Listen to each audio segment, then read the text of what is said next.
Okay, Dad, so we've had a few questions from our YouTube episodes. Fantastic. The first one was from the gardening limpets episode, and Delaney was wondering, why does the algae need the limpet? Because we know the limpet eats the algae. Right, okay. Limpets eat the algae, but the algae also benefit from this relationship because they're very small algae, and if there were no limpets there, other larger algae would move into the garden and outcompete them. So the limpets actually graze away those larger algae and, as it were, remove the shade to allow the little symbiotic algae to survive. Remember also the limpets have got their little territory and they're sitting in the middle of it and they're basically weeing and pooing onto the rocks. So they're fertilizing their own little gardens. Okay, cool. So it's a mutually beneficial relationship. So then from our barnacles episode, Willow asked, how long do barnacles take to grow, and if one comes off, can they reattach themselves? Okay, that's an interesting question.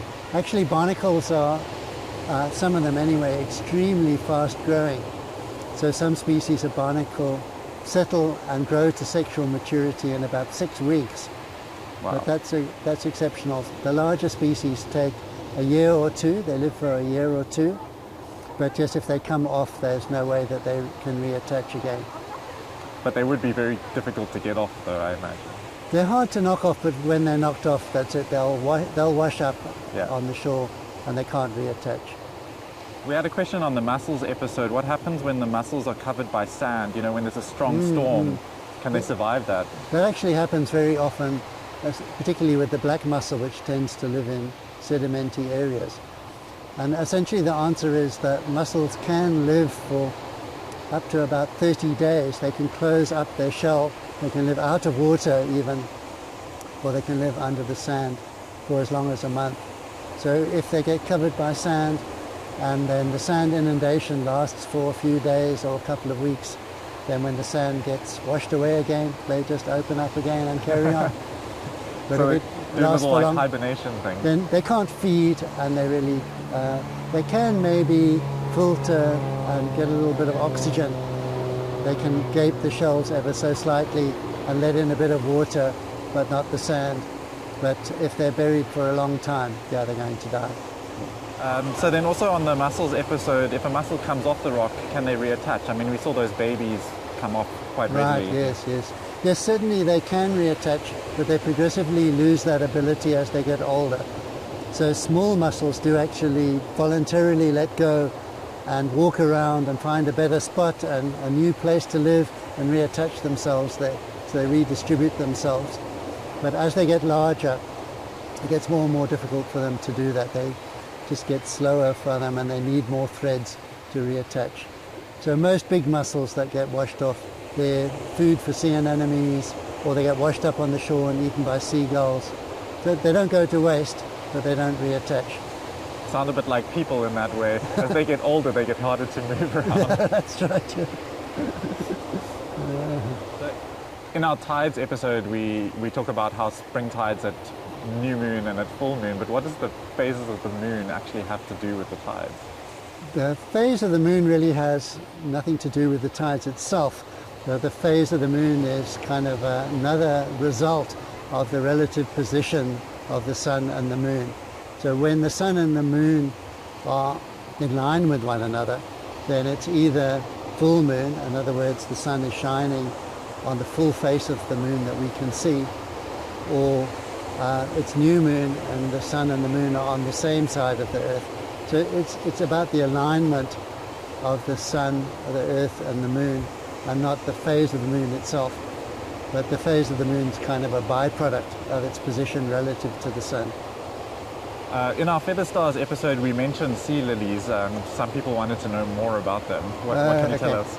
I've never seen a sea lily in real life because these days they're deep ocean things. So if you look at some of these TV programs where you're looking at submersibles going down to 1,000 or 2,000 or 3,000 meters in the ocean, then you'll see photographs taken out of the porthole of sea lilies. But sea lilies used to be very common millions of years ago, but in shallow water they basically died out, or the stalk has been reduced and is no longer there. So the little legs that cling to the rocks are right underneath the arms. But the animals that have a very long stalk are only found in the deep sea these days. When we discuss broadcast spawning, do we know when things broadcast spawn? Has it got anything to do with particular tides or anything? Yes, there are one or two famous animals that spawn once a year at a particular phase of the moon. So corals is one that you often see on TV, and things called pololo worms, which is a worm that you get in the Caribbean, also spawn once a year at a particular phase of the moon. So it's very predictable, certain month at full moon or new moon. But in South Africa, most animals spawn in relation to temperature. So when there's a sudden change in temperature, that triggers the spawning. It's usually an upwelling event that causes a sudden drop or sudden increase in temperature.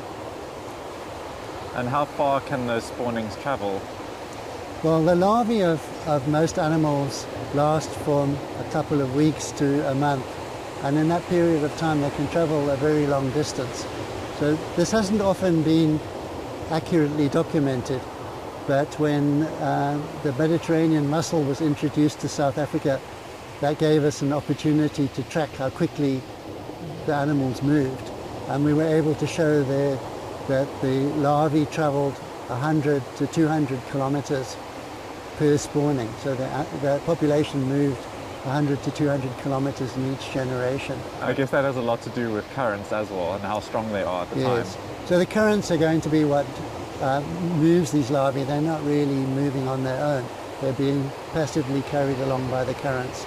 And if the current's moving at 1 mile an hour, then they can move 24 or 1 kilometer an hour. They can move for 24 kilometers a day, quite a distance. Well, and then I got a question from Ben. He asks, where are the treats? The treats are in my pocket, Ben. Better come with me. So, how many species has Charles discovered? Okay. That's the next question. One has to say this a little bit carefully, but I am an author of papers that have described about 103 species. I'm guessing you mean there are other authors. There are other authors from any of those papers, and I'm just one of the authors. So I didn't do all the work myself. In our biodiversity episode, we talked about groups and species, but we never discussed which group has the most species in it. Oh, okay. So in terms of South Africa, then the group which has the most species in it is the mollusks. So of the 12,000 and odd species altogether in the marine environment in South Africa, about 3,500 of those are mollusks. And then the second most important group is the crustaceans, with about 2,000 and a few hundred. And then the third most important group is the fish. So mollusks, crustaceans and fish together account for well over half of all the species. Would those numbers be global as well, or do we know? I think the same pattern applies globally, yeah, but there are some differences. The tropical habitats have more corals, for example, and temperate habitats have more crustaceans. So Steph asked, and I think a few other people have asked this as well, she sometimes sees starfish stranded between tides. Should one leave them or should we throw them back in the ocean? Yes, I think the answer is that those starfish are probably in quite a bad way if they washed ashore. And if you put them back, their chances of survival are quite slim. But I have heard people say, well, it makes a difference to me if I put it back. It makes me feel good. So it's not going to do any harm if you put it back, and it might survive. And I think a few of those starfish are also just waiting for the tide to come back in, right? Yes, but they shouldn't be on the beach. So if they're in the rocks or like on the edge of a rock pool, they're probably fine. Then they're probably fine, yeah.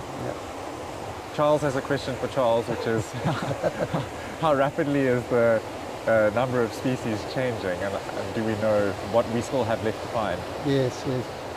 So actually we're finding about 40 marine species in South Africa every year, quite a number of which are described from students in my lab.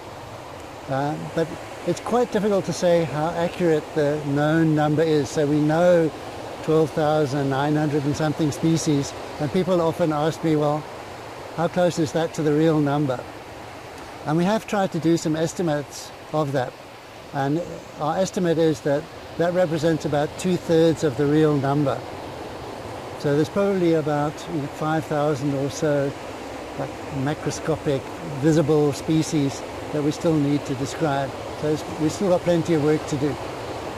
So we get a very common question, which is, are we going to do an episode on? Oh yes, we are. We're definitely going to do an episode on. We've got a list of about 50 more episodes that we're planning. So how long it'll take us to get through all those, I'm not sure, but we've got plenty of ideas and more episodes to do. So we'll definitely be covering nudibranchs and kelp forests and birds and mammals, crustaceans. We've already started on quite a number of those, yes. A question from Sian, how many different starfish do we get in Cape Town? Starfish are mainly a tropical group, so if you move into more tropical waters you do get a lot more. But on the seashore in Cape Town we only get about 6 or 7 common species that the average person is likely to see. And then last question is, what made you fall in love with marine life? Well, I guess I grew up in a family where we used to go to the coral reefs in Kenya for our holidays every year, and I got quite inspired by marine life at that stage. But it's really a matter of what job you can get.